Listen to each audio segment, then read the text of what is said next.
السلام عليكم حبايبي، ازيكم؟ اخباركم ايه؟ يا رب تكونوا جميعا بخير. الصلاه والسلام على سيدنا محمد واله وصحبه اجمعين. انا قلت حبيت اوريكم تجربتي مع الاير فاير اللي هي الهوائيه، اللي هي الكهربائيه. قلت اوريكم التجربه بتاعتي. عملت معاه، انا بصراحه عملت قبل كده بطاطس. عملت بطاطس بومفريت، ورحت جبتها جاهزه، ورحت محمرها على طول. وعملت البطاطس برضو العاديه، اشتريتها من السوق عادي وقطعتها وحطيتها في ملح وكده وخل، وبعد كده نشفتها ورحت حطها في الاير فاير، ورحت رش عليها شويه ملح خفيفه كده وفلفل، تمام، او كمون زي ما انت عايزه، تمام. فبصراحه كانت حلوه جدا في البطاطس، جميله عجبتني. النهارده بقى قلت اعمل اعمل عايزه اشوي فيها الفراخ، بس خايفه بصراحه ما تستويش. فقلت اعمل رحت قطعه، ما حطيتش الصدر كله، رحت قطعه الجناح بالكتف، تمام. ورحت متبلاهم كويس قوي، ورحت حطاهم في الاير فاير. بس طبعا قبل ما احطها بحط ورقه زبده وبخرمها واحطها في الاناء بتاعها اللي هو ده، اللي هو جوه ده. بحط هنا ورقه زبده، بحط هنا ورقه زبده، بس بخرمها الاول، تمام.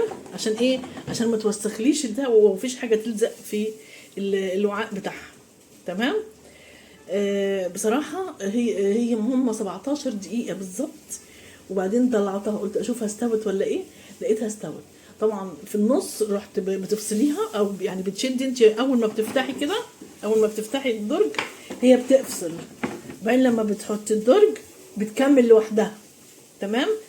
فعملتها كده في النص، نص الدقايق بتاعتها ال 17 دي، عملتها كده، طلعتهم، قلبتها من الناحيه التانية عشان تتحمر من ناحيتين اهي. شايفين؟ اوريها لكم اهي، شايفين؟ محمره من ناحيتين اهي، استوت من ناحيتين. يعني قلبتها علشان احمرها من ناحيتين واسويها من ناحيتين، تمام. بصراحه حلوه جدا، استوت وبقت جميله.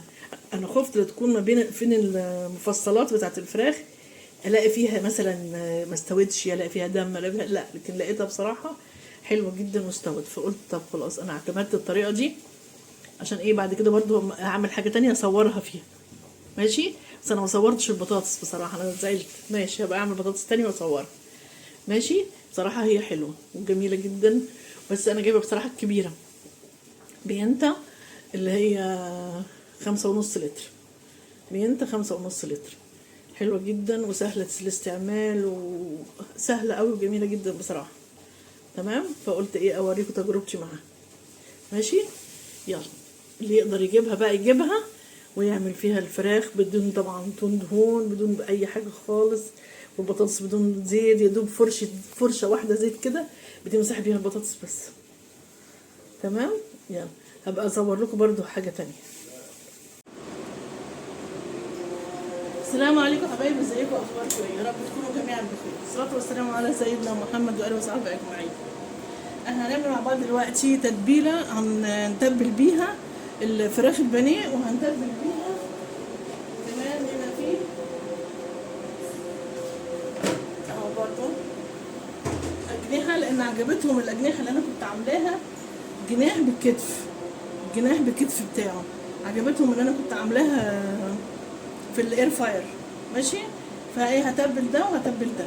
فهنا حاطه بقى الخلطه، هنا عامله بصله كبيره، وحاطه، ما حطيتش توم، هحط توم دلوقتي، وقطايه صغيره كده متوسطه، وفلفل وليمونه صغيره كده بقشرها، وحاطه كزبره، قلنا ملح وفلفل، وايه تاني، وحبهان ورق لورا مطحونين، وحاطه صويا صوص، وحاطه الدبس الرمان، حطيت من ده ومن ده، وحطيت كاري، وحطيت بابريكا، وتوم باودر، وبصل باودر، تمام كده. هحط بس 4 فصوص توم علشان يدوها طعم حلو قوي.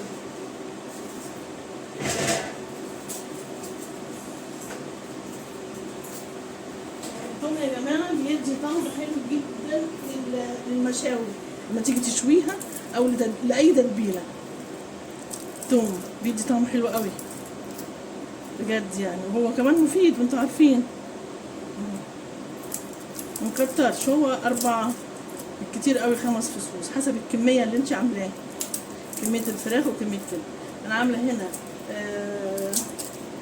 بانيه نص كيلو، والفراخ اللي هي الجناحه دي يعني تقريبا تطلع لها كيلو ونص تقريبا، يمكن 2 كيلو كمان. يعني كميه حلوه ما شاء الله، بتبقى حلوه طعمها بصراحه كان خطير. لما كلوها ما تصدقوش ان دي معموله في القرفه، حلوه قوي. وبتاخد ايه دوب هم 17 دقيقه بالظبط. تبليها كويس، وزي ما قلت لك قبل ما بتحطيها في الوعاء بتاع الاير فاير لازم تحطي ورقه زبده مخرمه، بتخرميها بالسكينه، ورقه زبده بتخرميها بالسكينه. خلاص نعمل بقى ايه، نفرم دول.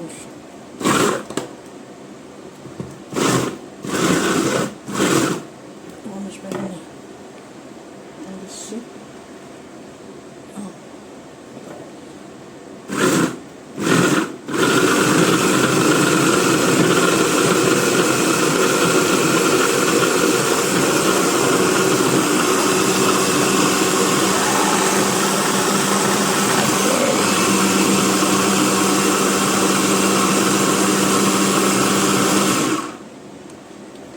بس كده حلو قوي. الله ريحتها بصراحة فظيعة، ريحة التتبيلة خطيرة قوي يا جماعة، ريحة التتبيلة حلوة قوي. خلاص كده نحط بقى ايه هنا، شوف بس ده بايت اهو، وادي الفراخ وادي البانيه.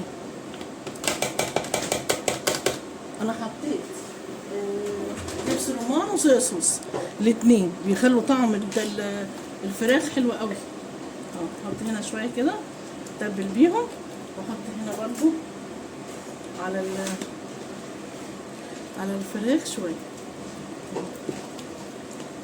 على الاجنحه اهي شويه، جناح بالكتف تبقى حلوه، بيبقى فيها لحم يتاكل.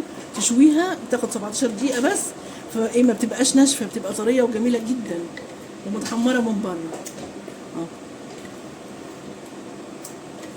التتبيله دي ريحتها ما اقولكوش والله، اعملوها يا جماعه، تتبيله حلوه قوي، ريحتها خطيره. يعني دي اللي انا اعتمدتها، عملت بيها امبارح الفراخ، كانت حلوه قوي.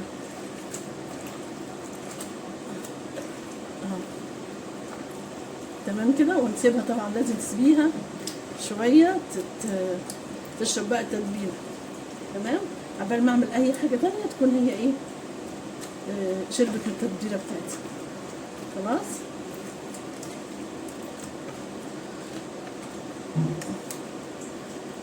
خلاص كده نتبل بقى ايه، نتبل ايه البانيه اهو، تتبيله برضو كده اهي، نحط كده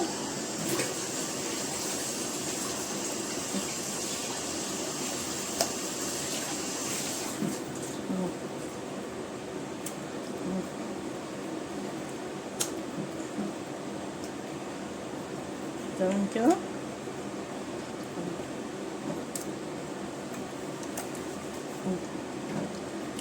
ايه رايكم بقى؟ بس برضو كده ايه، واسيبها ايه تشرب في التتبيله شويه، وبعد كده نحط لها البيض. انتوا عارفين طريقتي في البانيه انا بعمل ايه. البانيه على فكره انا ممكن اعمله في الاير فاير برضو، بس لازم يكون تخين، ما يكونش رفيع قوي او رقيق قوي. ليه؟ لان لو رقيق قوي هينشف. فهنجرب كده، هجرب لو لقيتها طلعت حلوه هجرب حته او حتتين كده، لقيتهم طلعوا حلوه هكمل الباقي، لقيته هينشف هعمله عادي في الطاسه واقليه كده. ماشي، ايدي بس.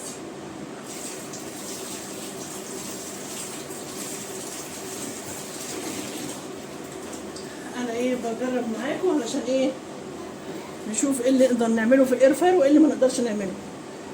خلاص انا لسه لحد دلوقتي ما عملتش كيك فيها، عايزه ابقى اعمل كاب كيك كده فيها تشوفها.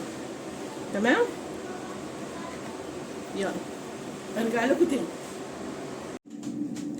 ايوه يا حبايبي انا خلصت كل حاجه.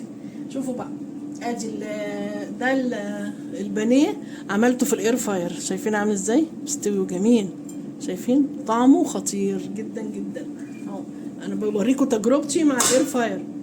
وادي الجنيحه اللي هي بالكتف برضو مستويه ازاي اهي، انا بس بقطعها لكم عشان تشوفوا اهي، شايفين اهي، شايفين تحفه. ماشي. بس وعملت ملوخيه. ملوخية كمان. اغسل ايدي بس ثواني. ثانية واحدة. بص وعملت بقى الرز. ملوخيه وعملت رز بالشعريه. بص بقى المخلل. والمخلل الليمون ده انا عاملاه في البيت على فكره برضو. بس عرفت بقى تجربتي مع الاير فاير حلوه جدا جدا جدا. ده بص الفول. سوت البانيه بتدهني بالفرشه بس كده، سمنه او زيت. حتى السمنه كنت مسيحاها لان ما عنديش زيت، فرحت سمنه مسيحاها تمام بالفرشه كده بسيط. دهنتي وش ورحت حطاها برضو على ورق زبده. وبعد كده في نص المده وعملتها على الفراخ طبعا. في نص المده بروح قلبها الناحيه التانيه وادهنها برضو دهنه واسيبها تكمل بقى الباقي بس كده. وطلعت زي الفل وهي رقيقه اهي برضو، ولا ناشفه ولا اي حاجه خالص. يعني سمكها حلو جدا. يعني دي سخنه لسه طالعه، دي شايفين؟ دي سخنه لسه طالعه. فين؟ انا مش شايفه. ايوه سخنه هي لسه طالعه. تمام. 100 100 يا جماعه. الاير فاير ممتازه ممتازه ممتازه. ماشي. يلا بالهنا والشفا اللي ياكل. تعالوا اتغدوا معانا بقى. يلا سلام عليكم. متنسوش اللايك يا حبايبي واعملوا اشتراك.